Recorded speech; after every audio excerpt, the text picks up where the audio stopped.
Okay. Just click on my name and make me the It's host. done. It's done. Yes, yes. Thank Yeah, you. it's done. Shall we start, ma'am? Yeah, we can.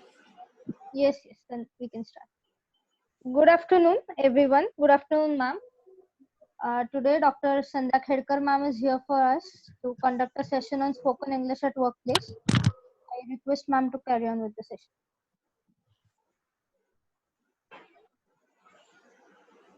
Hello. Shall I start? Yes, yes, ma'am. Yeah, okay. So, good afternoon, all the participants. I'm really happy to see you all here.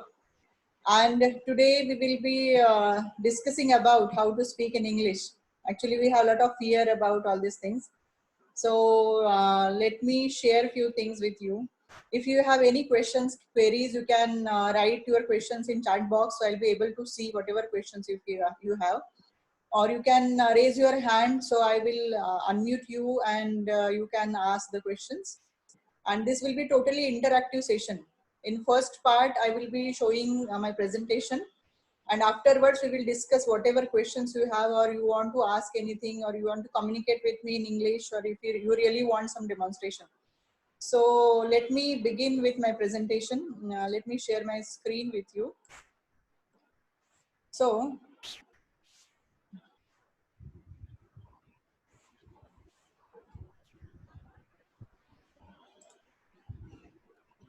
as a topic given to me is spoken English at workplace. Most of you are working at different places, and we have fear of talking in English. मी मराठीमधून जास्त बोलणार आहे, इंग्लिशमधून कमी बोलेल, कारण त्यामुळे तुम्हाला सगळ्यांना हे अंडरस्टँड करायला जास्त सोपं पडेल असं मला वाटतं. तर आपण जेव्हा कुठेही काम करतो आहोत, किंवा आपण युनिव्हर्सिटीमध्ये शिकतो आहोत, किंवा आपण घरी आहोत, वेर एव्हर वी आर, आपल्याला नेहमी एक अँझायटी असते अबाउट स्पीकिंग इन इंग्लिश. त्याचं कारण असं आहे की ही जी भाषा आहे ती भाषा आपली मदर टंग नाही आहे. आपल्याला जर कोणी मराठी भाषेतून बोलायला सांगितलं तर we are very fluent in that, कारण आपण अगदी लहानपणापासून ती भाषा ऐकलेली आहे, ती भाषा आपण बोलतो आहोत. परंतु इंग्लिशमध्ये बोलायचं म्हटलं की आपल्याला थोडीशी भीती वाटते, काही गोष्टींचा स्ट्रेस येतो. आणि मग जेव्हा आपण जॉब करतो आहोत, काही ठिकाणी आपण ज्याला असं म्हणतो की जिथे इंग्लिश बोलायची गरज आहे, तुम्हाला कधी प्रेझेंटेशन करायला लागतात, किंवा एखाद्या कस्टमरशी तुम्हाला बोलायचं आहे, तेव्हा आपल्याला इंग्लिशमध्ये बोलणं ह्या गोष्टीची कुठल्याही प्रकारे अँझायटी वाटू नये यासाठी आपण हे आजचं सेशन घेतो आहोत. I am really thankful to doctor Bhaskar Igave and his team, and Apurva is coordinating all this thing. So you all people are able to have communication with me. So let me start with my first slide.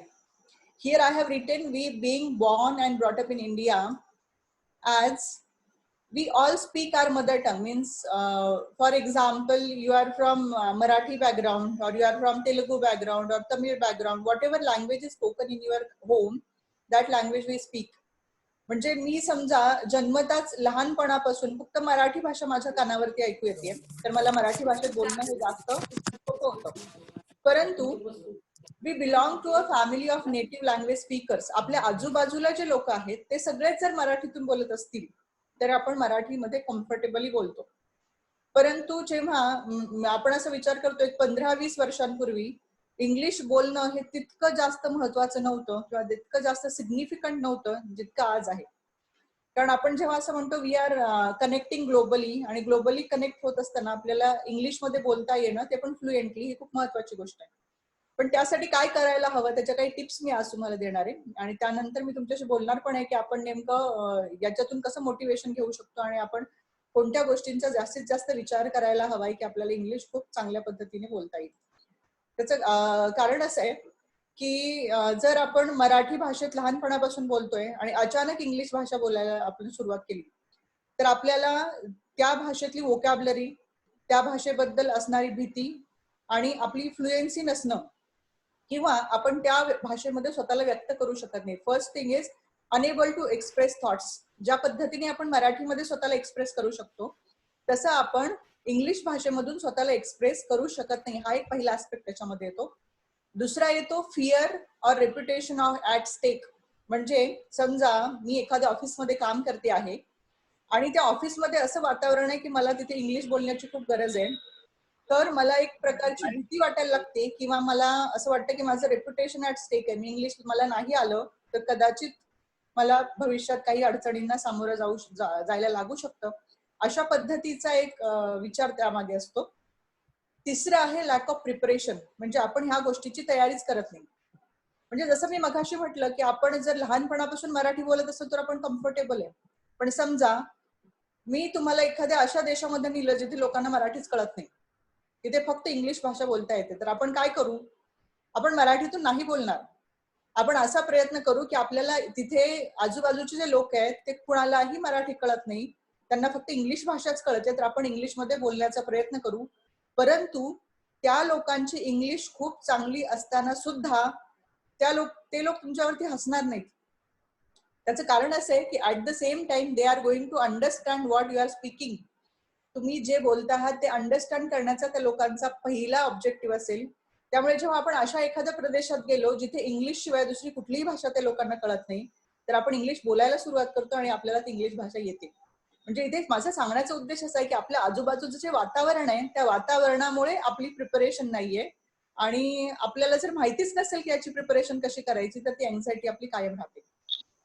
त्यानंतर आहे fumbling और स्टॅमरिंग. बऱ्याच वेळा आपण बोलता बोलता अडखळतो, English शब्द आठवत नाही, किंवा at the back of the mind असं एक असतं की मला इंग्लिश बोलताच येत नाही, माझं इंग्लिश चांगलं नाहीये, त्यामुळे आपण स्टॅमर करतो. So these are few of the factors.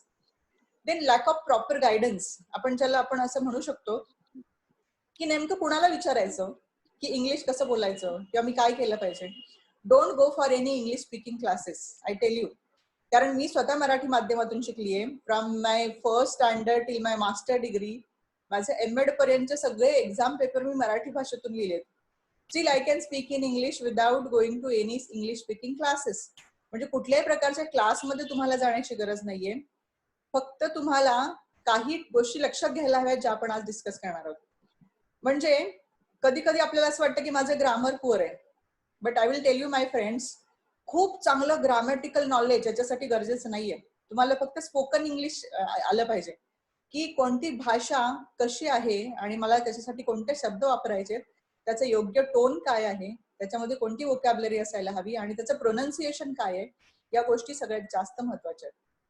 आणि लॅक ऑफ फ्लुएन्सी आपल्या इंडियन लोकांना इट इज ऑलवेज. जर आपण कुठल्याही वर्नाक्युलर मीडियम मध्ये शिकलेलो असलो तर आपली इंग्लिश मधली फ्लुएन्सी तेवढी चांगली नसते, आणि ती फ्लुएन्सी वाढवण्यासाठी काय करायचं हे सुद्धा मी आज तुम्हाला सांगणार आहे. मी याच्यावरती सोल्युशन काय, what is the solution for this. तर मी एक तुम्हाला व्हिडिओ इथे शेअर करतेय. एक खूप सुंदर व्हिडिओ मला युट्यूब वरती मिळाला. I just want to share that with you.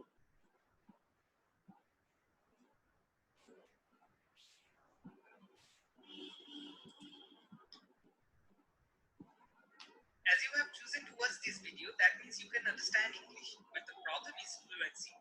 When it comes to speaking English in front of someone, we become conscious, a little bit scared. So here the lack of confidence is our main problem. There can be many solutions in supervision level. That you learn more about the grammar or join some coaching institution. They will teach you that a noun, this is adjective, and finally the things will become more complicated for you. So that is not a permanent solution. Let us find the root. Have you ever noticed whenever you speak in your mother tongue, you think also in your mother tongue?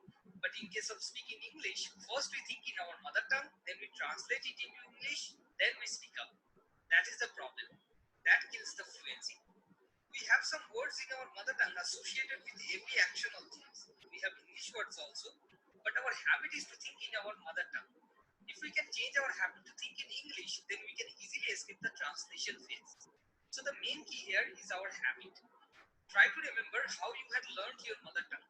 And if you can apply the same techniques here also, you can easily learn English. If you observe deeply, there were two steps in learning our mother tongue. The first step was observation and the next was practice. Now let us come to the first step, that is observation. Every child is a very deep observer. As they have nothing to do, they just keep seeing things very carefully around them and then they try to copy others. A child watches his parents to fight with each other, he learns to show anger. And basically whatever they see, they try to do. They fail, they practice, again they fail, and this way slowly the communication becomes fluent. Now the question is, how can you observe someone speaking in English because there is no one around you whose primary language is English? Here comes the benefit of internet and television. You need to watch something related to daily life in English. Maybe you can watch English movies with subtitles, or maybe you can watch some TV series in English, like Friends or maybe Game of Thrones. The main idea is to observe. This way, more English words will get associated in your mind with every action and emotion. The next step is practice. This one is more bigger problem. How can we practice? Our friends will make fun of us if we try to practice with them. Family members can't speak English properly. So where and how can we practice? One way is you can write a daily journal. Right, first you have to think in English. So this can help you a lot. And after a few years, when you will look back to those diaries, it will also become an entertaining thing for you. Another way is you can practice by talking to yourself in your mind in English. As you know, the main problem is our habit to think all the time in our mother tongue. Suppose you are thinking about something sitting on your study table, your current habit is to think it in your mother tongue. Just change it. Instead of that, try to think in English. Thoughts are actual sayings. The things you keep on saying to yourself the whole day are more important than what you speak to someone else. So at first, try to speak in English with yourself. You can even mix English with your mother tongue at first. Here you have full control. The best thing is, in this way, you need no one to practice. Then gradually you will see the way you are thinking, that way you will start talking. Automatically English words will come out from your mouth. If you want, you can do it easily. If you don't practice to think in English at first and try to speak directly with someone else, for sure you will fumble. And they will make fun of you, and as a result, finally you will give up. So don't try to escape this step if you really want to speak English fluently with confidence. Another way is we can call the customer care. You just need to create an imaginary problem related to a product, then fill it and call up. Try to make them understand what you are trying to express. The job of your friend is to point out your mistakes, but their job is to understand you. So I think that's a great idea. Another great way can be finding the solution of the biggest problem of your life by thinking in English. Suppose there is a mother who is saying, "Oh, I'm very tired today, I can't move that much." But the moment her child is in danger, the mother releases her all energy to protect her child.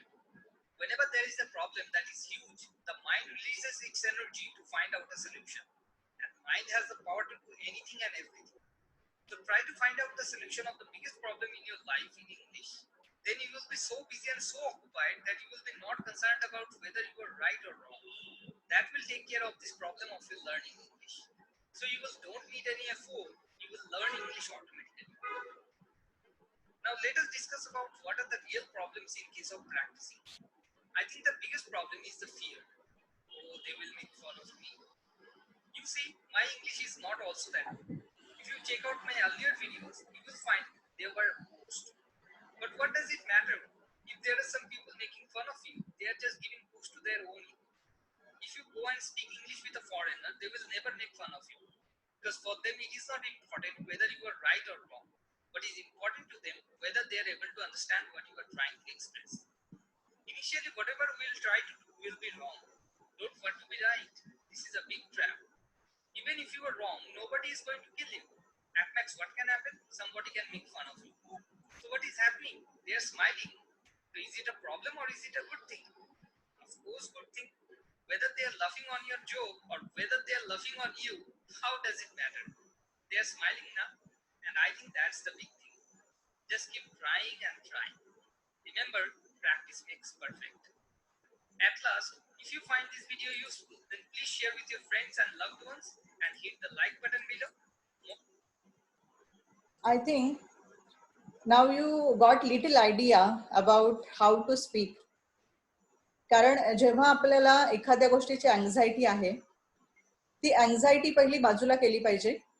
The first important thing is की आपल्याला जर इंग्लिशमध्ये खूप fluently बोलायचंय ना, तर आपल्याला इंग्लिशमध्ये विचार करता आला पाहिजे. आपण बऱ्याच वेळा काय करतो, आपण मराठीमध्ये ते ट्रान्सलेट करतो. समजा आपण एखादं इंग्लिश लेक्चर ऐकतो आहोत, तर आपण ते मराठीमध्ये ट्रान्सलेट करण्याचा प्रयत्न करतो. Don't do that. Try to understand as it is. म्हणजे ते जसं चालू आहे त्या पद्धतीने तुम्ही ते ऐकण्याचा प्रयत्न केला पाहिजे. आपण पुन्हा एकदा माझ्या प्रेझेंटेशन कडे जाऊया.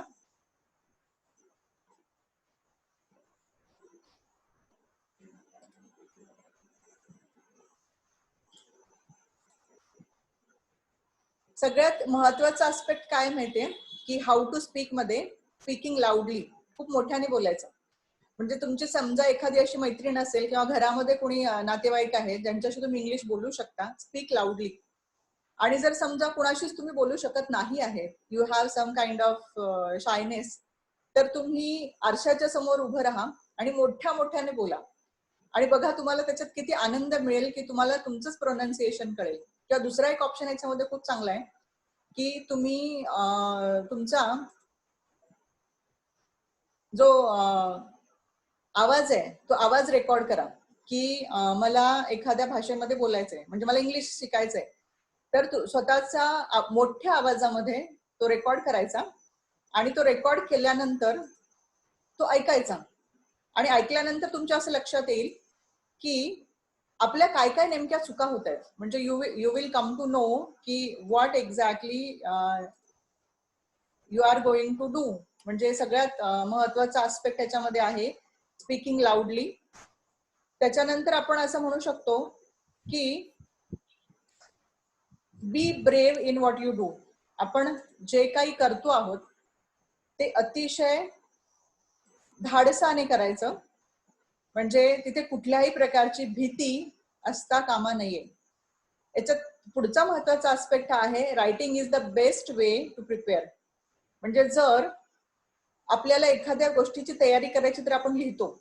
आतापर्यंत तुम्हाला सगळ्यांना जसा मराठी बरोबर हिंदी लँग्वेज होती तशी इंग्लिश ऍज अ लँग्वेज आपण शिकलो आहोत शाळेमध्ये. मग जर आपण ती लँग्वेज जर शिकलो आहोत तर ती आपल्याला लिहिता येते. मग ती आपल्याला लिहिता येते तर मग स्टार्ट रायटिंग. आणि खूप सुंदर ऍप्लिकेशन्स आहेत. मी तुम्हाला काही ऍप्लिकेशन सांगणार आहे की आपण नेमकं काय करू शकतो. Repetition, repetition and repetition. तुम्ही जे काही बोलता आहात त्याचं सतत रिपिटेशन होणं गरजेचं आहे. Repeating and speaking loudly overcomes fumbling. म्हणजे आपण जर खूप असं फंबल करत असू बोलताना किंवा स्टॅमर करत असू तर पुन्हा पुन्हा बोलणं हा एकच उपाय त्याच्यावरती आहे. Consistency and timing can overcome pessimism. म्हणजे आपण एखादी गोष्ट शिकायचं ठरवलं तर त्याच्यामध्ये कन्सिस्टन्सी असली पाहिजे. फॉर एक्झाम्पल, समजा मी आज ठरवलं की मला इंग्लिश बोलायला शिकायचंय, आज मी बोलले तर मला उद्यापासून ते कन्सिस्टंटली रोज त्याच्यामध्ये ऍडिशन करायची आहे. And till I get fluency I have to speak. अशा पद्धतीने ती कन्सिस्टन्सी तुमची राहिली पाहिजे. Framing new sentences speaking slowly can overcome grammar problems. म्हणजे जर तुम्हाला असं वाटत असेल की माझे ग्रामॅटिकल मिस्टेक खूप होत आहेत किंवा मला शब्दरचना चुकते आहे किंवा मला एखादं वाक्य नीट जोडता येत नाही, तर ते कसं फ्रेम करायचं याचे सुंदर ऍप्लिकेशन्स आहेत. आणि त्याच्यासाठी तुम्हाला कुठल्याही प्रकारचा कोर्स करण्याची किंवा कुठे जाऊन ते शिकण्याची अजिबात गरज नाही. त्यासाठी काय करायचं हे मी तुम्हाला निश्चितपणे सांगणार आहे. आणि पुढचा आस्पेक्ट आहे प्रॅक्टिस टू इम्प्रूव्ह फ्लुएन्सी. म्हणजे एखाद्या गोष्टीवर मास्टरी मिळवण्यासाठी तुम्हाला त्याच्यामध्ये प्रॅक्टिस करायला हवी आहे. फ्लुएन्सी तेव्हाच येते कोणत्याही गोष्टीची. म्हणजे फॉर एक्झाम्पल, कम्प्युटर वापरतोय मी आणि त्या कम्प्युटर वापरताना मी जर कुठल्या गोष्टीची प्रॅक्टिसच केली नाहीये, if I am not doing that daily, तर मला त्याच्यामध्ये ती फ्लुएन्सी येणार नाही. लँग्वेज मध्ये पण एक्झॅक्टली तोच आस्पेक्ट इथे काम करतो. And student should form teams to express and correct each other without being let down. आता सगळ्यात महत्वाचं काय माहिती का, तुम्ही सगळ्यांनी असे स्वतःचे ग्रुप तयार करायचे. म्हणजे 4-5 मुलींचा एखादा ग्रुप तयार करायचा आणि त्या ग्रुपमध्ये बोलण्याचा प्रयत्न करा. किंवा तुमच्या ऑफिसमध्ये तुम्ही जिथे काम करता तिथे तुमचा ग्रुप असेल, तुम्ही सगळ्यांनी ठरवायचं की उद्यापासून सगळ्यांनी फक्त इंग्लिशमध्ये बोलायचं आणि कितीही चुका झाल्या तरी चालतील. म्हणजे एखादी भाषा आपण कशी शिकतो माहितीये, लहानपणी आपण फक्त ऐकतो, we listen and we try to speak. English ही भाषा तशीच आहे. म्हणजे आतापर्यंत आपण जर शाळेमध्ये इंग्लिशचा पेपर लिहू शकलो, आपण इंग्लिश विषयामध्ये पास होऊ शकलो, याचा अर्थ आपल्याला इंग्लिश भाषा येते, फक्त आपण ती बोलण्याचा प्रयत्न करत नाही, म्हणून आपल्याला त्याची भीती वाटते. And teachers must encourage the students to speak and later rectify their problems. हा एक महत्वाचा आस्पेक्ट आहे की बिईंग अ टीचर, तुम्ही ज्या ठिकाणी आता शिकता आहात किंवा तुम्ही कॉलेजमध्ये एखादा कोर्स करता आहात, युनिव्हर्सिटीमध्ये एखादा कोर्स करता आहात, तर take support of your teachers. की तुमच्या ग्रुप फॉर्म करून त्या ग्रुपमध्ये तुम्ही जे इंटरॅक्शन करता आहात, share that interaction with your teachers and try to understand where you are making mistakes. So that facility can be available. Then problems can be solved by bold determination from students, teachers and administration. It is very, very essential.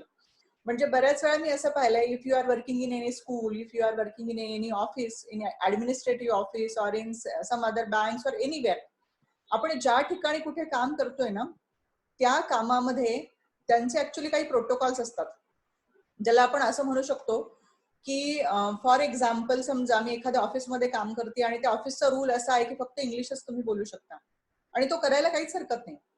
म्हणजे to improve English that should be there. म्हणजे एक example मी सांगते, एका शाळेमध्ये मी गेले होते, मराठी मीडियमची शाळा, परंतु त्या मराठी मीडियमच्या शाळेचा नियम असा होता की मधली सुट्टी झाली की मधल्या सुट्टीमध्ये सगळ्या विद्यार्थ्यांनी आणि सगळ्या टीचर्सनी फक्त इंग्लिशमध्ये बोलायचं, तो अर्धा तास. मग तो अर्धा तास त्यांनी इंग्लिशमध्ये बोलल्यामुळे काय झालं माहिती का, डेली त्यांची ती हॅबिट झाली आणि खूप लोकांच्या चुका व्हायच्या. म्हणजे सगळे मराठी माध्यमाची शाळा होती, त्यामुळे त्यांना फ्लुएन्सी नव्हती, शब्दांमध्ये चुका व्हायच्या, नीट बोलता येत नव्हतं. तरी पण रोजचा मधल्या सुट्टीचा जो अर्धा तास आहे, त्या अर्धा तासाच्या प्रॅक्टिसने त्या शाळेतल्या सगळ्या विद्यार्थ्यांना आणि सगळ्या शिक्षकांना खूप फ्लुएंट इंग्लिश बोलता आलं. म्हणजे भाषा ही बोलण्यामुळेच येते, ती तुम्हाला कोणी शिकवू शकत नाही. म्हणजे समजा मी आज एक लेक्चर घेतलं आणि मी तुम्हाला सांगितलं की इंग्लिश असं असं बोलायचं, इंग्लिश बोलणं हे शिकवल्याने येत नाही. इंग्लिश बोलणं हे फक्त बोलल्यामुळेच येतं. मग ते बोलण्यासाठी आपल्याला काय काय स्ट्रॅटेजी करायला हवेत, तिथे स्क्रीनवरती तुम्हाला दिसतंय, रीड इंग्लिश बुक्स. म्हणजे जर आपण त्या भाषेमध्ये वाचलं काही तर आपल्याला त्याची शब्दरचना कळते, आपल्याला नवीन शब्द कळतात, आपण एखादी गोष्ट बोलताना कुठे चुकतोय का, ग्रामॅटिकली कसं एखादं सेंटेन्स बरोबर असतं, या गोष्टी आपल्याला रीडिंग मध्ये कळतात. त्यामुळे तुम्ही जर कुठे प्रवास करत असाल किंवा लेजर टाइम मध्ये तुम्हाला वाचनाची आवड असेल तर तुम्ही इंग्लिश पुस्तकं वाचायचा प्रयत्न करा. आता काही विद्यार्थी असं म्हणतील की मला वाचायला आवडत नाही, I don't like reading. Don't worry, now a days technology is so ahead. आजकाल सगळ्या प्रकारची इंग्लिश पुस्तकं, कुठल्याही भाषेतली पुस्तकं म्हणा, ती सगळी ऑडिओ बुक्स मध्ये अवेलेबल आहेत, ऑडिओ क्लिप मध्ये अवेलेबल आहेत. म्हणजे समजा मला इंग्लिश वाचायचं नाहीये, मला पुस्तक वाचायचा कंटाळा येतो, तर तुमचा मोबाईल घ्या आणि तुमच्या मोबाईलमध्ये ऑडिओ बुक्स, युट्यूब वरती ऑडिओ बुक्स डाउनलोड करा आणि ती तुम्हाला कधीही तुमच्या वेळेमध्ये, लेजर टाइम मध्ये, प्रवास करताना, असंच कधीतरी कुठे बसला आहात आणि असं कंटाळा आलाय, now this is a good time, lockdown period is a good time, take this as a opportunity to learn speaking in English. कारण मला असं वाटतं की जेव्हा अशी एखादी वेळ असते जेव्हा आपल्याकडे शिकायला वेळ आहे, तर आपण ते निश्चित करू शकतो. आणि जर रीडिंग तुम्हाला कंटाळवाणं होत असेल तर तुम्ही काही ऑडिओ बुक्स ऐका, ती ऐकल्याने तुमच्या स्पीकिंग इंग्लिशमध्ये खूप फरक पडेल. आता इथे बघा, मी एक सेंटेन्स असं लिहिलंय, listen English news and movies just like how we learn Hindi. How we learn Hindi मी मुद्दाम असं म्हटलंय, म्हणजे जर आपण शाळेमध्ये शिकताना मराठी बरोबर हिंदी आणि इंग्लिश अशा दोन भाषा शिकलो आहोत, आपण हिंदीमध्ये चांगलं बोलू शकतो. त्याचं कारण काय माहिती का, सगळ्यात मोठं कारण आहे की आपण हिंदी मूवीज बघतो आणि आपण हिंदी गाणी ऐकतो. म्हणजे तुमच्यापैकी काही मुली ह्या हिंदी गाणी म्हणण्यामध्ये एक्सपर्ट असू शकतील. एखाद्या गाण्याच्या भेंड्या जर सांगितल्या ना हिंदीच्या, तर तुम्ही सगळ्या जणी खूप सुंदर त्या सगळी गाणी मेमोराईज करून ती हिंदी गाणी म्हणू शकता. याचं कारण असं आहे की आपण ते पुन्हा पुन्हा ऐकलंय, किंवा एखादी हिंदी मूवी आपण बघायला गेलो तर ती आपल्याला कळते आणि आपण हिंदीमध्ये सहजपणे बोलू शकतो, कारण ते आपल्या कानावर खूप वेळा आलंय. Try to understand what I am saying. म्हणजे जर आपण एखादी भाषा पुन्हा पुन्हा ऐकतो तर, आणि हिंदी गाणी ऐकण्याचं ज्यांना खूप आवड आहे ना, त्यांची हिंदी भाषा खूप चांगली असते बरं का. म्हणजे त्यांना हिंदीमध्ये चांगलं बोलता येतं कारण त्यांनी खूप हिंदी ऐकलेलं असतं. आणि similar is applicable to any language. कुठल्याही भाषेसाठी तेच लागू आहे. जर मला इंग्लिशमध्ये बोलायचंय तर मला इंग्लिश ऐकलं पाहिजे. मग चांगलं इंग्लिश तुम्हाला इंग्लिश न्यूज मध्ये ऐकायला मिळेल. Nowadays very many channels are there, news channels. म्हणजे जेव्हा केव्हा तुम्हाला न्यूज बघायच्या आहेत ना, तेव्हा तुम्ही इंग्लिश न्यूज ऐका आणि इंग्लिश न्यूज बघा की how they speak, what kind of pronunciation is there. English movies बघा ज्यामुळे तुमचं English, at least we try to understand what they are saying. आणि आजकाल सगळे कॅप्शन्स तिथे मूवीच्या तिथे असतात, so we can relate that what is that pronunciation, what is that word. So maintain vocabulary diary. जर तुम्हाला असं वाटलं की मला खूप चांगलं समृद्ध इंग्लिश बोलायचंय ज्याच्यामध्ये कधीही माझ्या चुका होता कामा नये, एक छोटीशी डायरी घ्यायची आणि त्या डायरीमध्ये रोज एक नवीन शब्द लिहायचा. नवीन शब्द म्हणजे जो शब्द तुम्ही आतापर्यंत कधी बोललेला नाहीयेत. असा एक शब्द शोधायचा. मग तो कुठून शोधायचा? तो न्यूज मधून शोधा, तो एखाद्या मूवी मधून शोधा, इंग्लिश गाणी ऐका आणि इंग्लिश बुक्स ऐका. कारण ऑडिओ बुक्स मध्ये तुम्हाला प्रोनाउन्सिएशन पण कळतं. जर इंग्लिश पुस्तक तुम्ही वाचायला गेलात ना, तर कदाचित वाचनातून तुम्हाला फक्त शब्द कळतील, प्रोनाउन्सिएशन कळणार नाही. परंतु तुम्ही ऑडिओ बुक्स जर ऐकलीत तर तुम्हाला त्या शब्दाचा योग्य उच्चार काय आहे हे सुद्धा कळेल. त्यामुळे एखादी डायरी सोबत ठेवा आणि रोज एक नवीन शब्द जो तुम्हाला आवडला किंवा तुम्हाला वाटतं की हा शब्द मला माहिती नाहीये, हा मला शिकायचा आहे, तो शब्द तुम्ही त्या डायरीत लिहा आणि बघा तुमची म्हणजे रोज एक जरी शब्द लिहिला तर 1 महिन्यात तुमच्याकडे नवीन 30 शब्द असतील जे तुमच्यासाठी अतिशय नवीन असतील. आणि मग तुम्हाला ती वोकॅब्युलरी कधीतरी उपयोगात येईल. When we write we remember. Speak lot of English with your friends. म्हणजे तुमच्या ज्या मैत्रिणी आहेत ना, त्या सगळ्या मैत्रिणींबरोबर आजपासून फक्त इंग्लिश बोलायचं. म्हणजे आता जेव्हा आपण क्वेश्चन आन्सर करणार आहोत या सेशन नंतर, तेव्हा तुम्ही असा प्रयत्न करा की थोडंफार इंग्लिश बोलूया आपण. म्हणजे तुम्हाला जो प्रश्न विचारायचा आहे, व्हॉट एव्हर इट इज, चुकला तरी चालेल, पण तो विचारण्याचा प्रयत्न करा. आणि नाही झालं तर मराठीतून सांगा, आय विल ट्रान्सलेट दॅट, मी तुमच्यासाठी तो ट्रान्सलेट करेन. त्यामुळे जास्तीत जास्त इंग्लिश मध्ये बोलण्याचा प्रयत्न तुमच्या मित्रमैत्रिणींशी करा. Think positively, improve day by day. कारण बिलिव्हिंग इन युअर सेल्फ, स्वतःमध्ये आत्मविश्वास असणं की मी हे करू शकते, मला हे करायचंय. कारण जेव्हा आपण असं म्हणतो की एखादी नवीन भाषा शिकायची, तर ती भाषा जर आपण कधीही शिकलेलो नसलो, म्हणजे फॉर एक्झाम्पल मला कन्नड भाषा येत नाही किंवा मला फ्रेंच भाषा येत नाही, मला जर्मन भाषा येत नाही, तर मला समजा फ्रेंच शिकायचं आहे तर मला बेसिक्स पासून शिकायला हवंय की फ्रेंच मधली अल्फाबेट्स कोणती आहेत, त्याच्यातल्या प्रत्येक शब्दाचा उच्चार कसा असतो हे मला शिकायला लागेल. त्यानंतर मला फ्रेंच कुठे थोडंफार बोलता येईल. परंतु इंग्लिश भाषेच्या बाबतीत तसं नाहीये. इंग्लिश भाषा ही तुम्ही तुमच्या शाळेमध्ये ऍज अ लँग्वेज शिकलेले आहात आणि तुम्ही त्याचे पेपर लिहिलेले आहेत. याचा अर्थ तुम्हाला ऍटलिस्ट बेसिक ABCD, त्याचे जे अल्फाबेट्स आहेत इंग्लिश मधले, त्या सगळ्या अल्फाबेट्सची इंट्रोडक्शन आहे. त्यामुळे जी भाषा आपल्याला माहिती आहे, जी भाषा आपल्याला समजते, म्हणजे समजा मी हे लेक्चर पूर्ण इंग्लिश टू इंग्लिश घेतलं असतं, काहीही मराठी बोलले नसते, तरी सुद्धा तुम्हाला ते समजलं असतं. कारण इंग्लिश ही अशी भाषा आहे जी भारतामध्ये सगळ्या शाळांमध्ये ऍज अ लँग्वेज शिकवली गेली असल्यामुळे ती भाषा सगळ्यांना अवगत आहे. आपण ती ऐकून समजू शकतो, फक्त आपल्याला ती फ्लुएंटली बोलता येत नाही. म्हणून त्यासाठी सगळ्यात जास्त काय करायचं, पहिलं तर खूप पॉझिटिव्ह विचार करायचा आणि ती इम्प्रूव्ह नक्की होणार आहे, डेफिनेटली होणार आहे. म्हणजे एक दिवस तुम्हाला खूप फ्लुएंट इंग्लिश बोलता येईल. तुम्ही इंटरव्ह्यूला गेलाय किंवा तुम्ही ऑलरेडी जॉब मध्ये आहात, तर तुम्हाला तिथे कुठल्या प्रकारचं इंग्लिश बोलायला लागतं याच्यावरती पण आपण थोडंसं बघणार आहोत. Now here you can see commonly confuse words in English. बऱ्याच वेळा आपण कन्फ्युज होतो कारण काही शब्दांचे उच्चार हे सिमिलर आहेत, पण त्याच्या स्पेलिंग मध्ये आणि अर्थामध्ये फरक आहे. मी इथे काही उदाहरणं तुम्हाला देतेय, जसं ऍक्सेप्ट आणि एक्सेप्ट. ऍक्सेप्ट म्हणजे to agree to receive or do, ज्याच्याशी आपण सहमत होतो, वी ऍक्सेप्ट दॅट थिंग. आणि एक्सेप्ट म्हणजे not including, not including other thing. So त्याच्या पूर्ण मिनिंग मध्ये पूर्णपणे फरक आहे. Then next is advice and advice. Advice is recommendation about what to do and advice is to recommend something. The next example I will give you is affect and effect. Affect म्हणजे to change or make a difference to, आणि effect म्हणजे a result to bring about a result. Vocabulary building exercise खूप महत्वाची आहे. म्हणजे कुठल्या कुठल्या प्रकारचे शब्द आहेत ते सगळे शब्द आपल्याला माहिती असायला हवे, जे बोली भाषेत तरी निदान आपल्याला रोज वापरायचे. म्हणजे तुम्ही ज्या ठिकाणी काम करता आहात, ज्या वर्क प्लेस मध्ये आहात, ज्या ऑफिसमध्ये तुम्ही काम करता, ज्या ठिकाणी तुम्ही नवीन काही स्किल शिकता आहात, तिथे असताना आपल्याला आपली सगळी वोकॅब्युलरी माहिती पाहिजे. सगळी वोकॅब्युलरी म्हणजे आपल्याकडे मोबाईल आहे, त्या मोबाईलला अँड्रॉइड फोन म्हणतात हे आपल्याला माहिती आहे. आपल्याकडे लॅपटॉप आहे, आपल्याकडे टेबल आहे, चेअर आहे, all these are English words, that is our vocabulary. म्हणजे तुम्ही रोजच्या बोली भाषेमध्ये आय एम शुअर तुम्ही मॅक्झिमम इंग्लिश शब्द वापरता, परंतु तुम्हाला इंग्लिश बोलायला लागले की भीती वाटते. त्यामुळे वोकॅब्युलरी बिल्डिंग एक्सरसाइज करायची, ती कशी करायची ते पण मी तुम्हाला सांगणार आहे. ही 4 स्किल्स खूप महत्वाची आहे, जी अगदी बेसिक लँग्वेज मध्ये शिकवली जातात. म्हणजे तुम्हाला सगळ्यांनाही माहिती असतील, अगदी प्रायमरी पासून आपण हे सगळं ऐकतोय. प्रायमरी एज्युकेशन पासून आपल्याला ही माहिती आहे. 4 skills are there, that is LSRW. Listening, speaking, reading and writing. तर मैत्रिणींनो, आपल्याला काय करायचं माहितीये की ही 4 स्किल्स इंग्लिश लँग्वेजसाठी आपल्याला डेव्हलप करायचे. म्हणजे समजा मला इंग्लिश शिकायचंय, I want to learn something.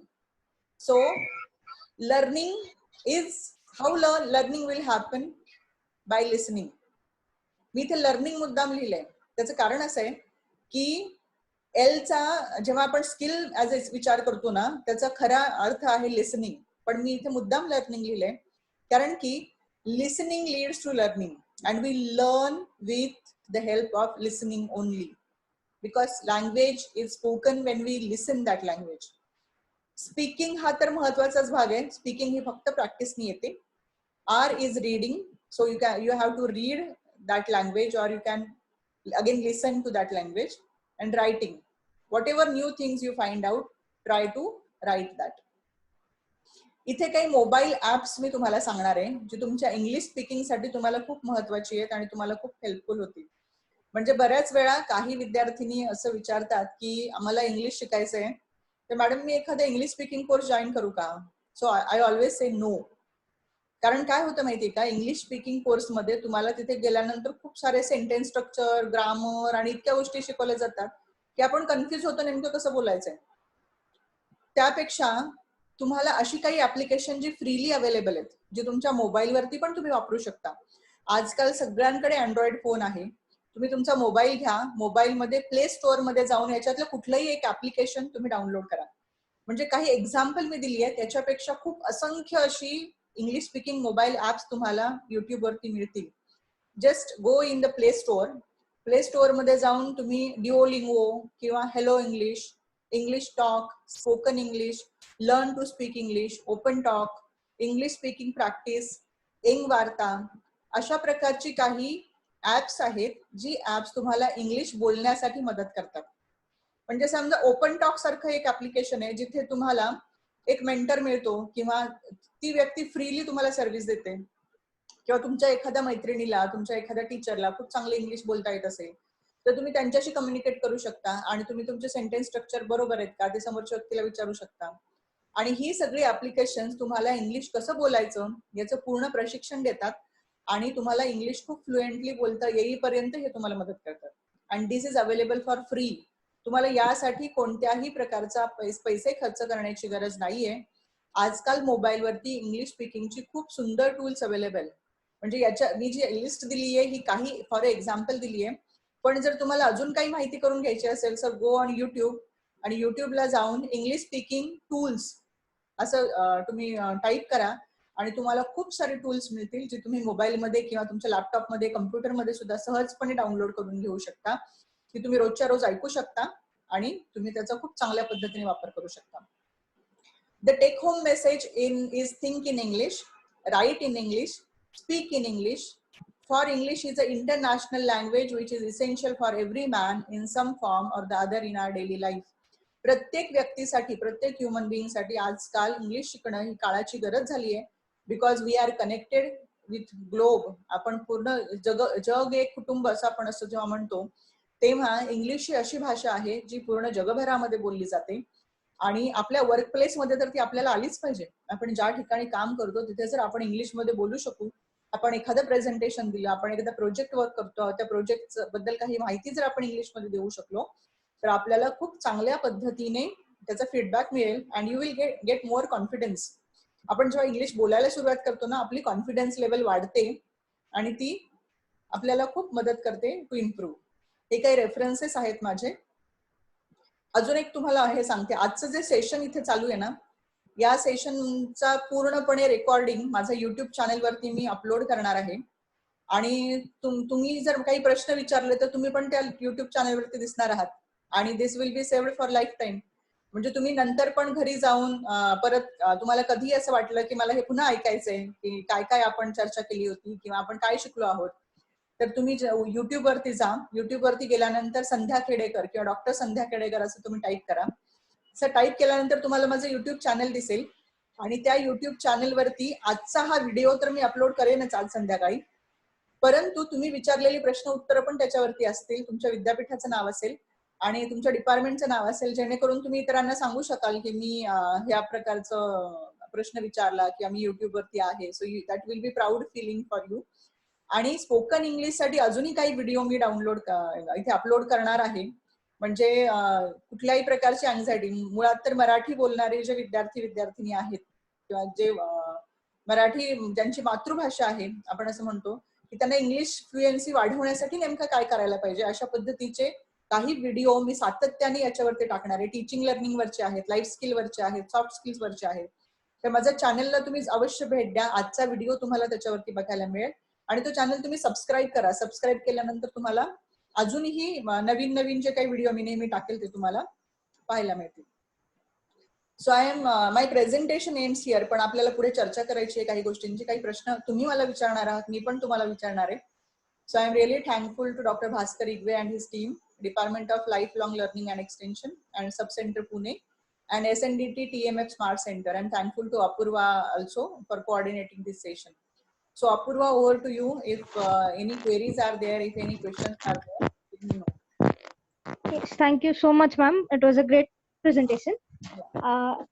The thing is की आपला 40 मिनिट्सचा टाइम स्पॅन असतो झूम सेशनचा. सो जर इन केस 2 मिनिटात मीटिंग एंड झाली तर आपण सेम लिंक वरती क्लिक करून परत जॉईन करू. ओके. टिल देन अजून कोणाचे काय क्वेश्चन्स आहेत, मॅम साठी काही क्वेश्चन्स असतील तर विचारू शकता स्टुडंट्स. ज्यांना प्रश्न विचारायचे त्यांनी स्वतःला अनम्यूट करा. तुम्ही म्यूट वर आहात सगळे, अनम्यूट करा म्हणजे तुमचा व्हॉइस ऐकायला येईल आणि प्रश्न विचारू शकता. किंवा तुम्ही चॅट बॉक्स मध्ये पण टाइप करू शकता प्रश्न. Hello, ma'am. My name is Sonali Upadhyay.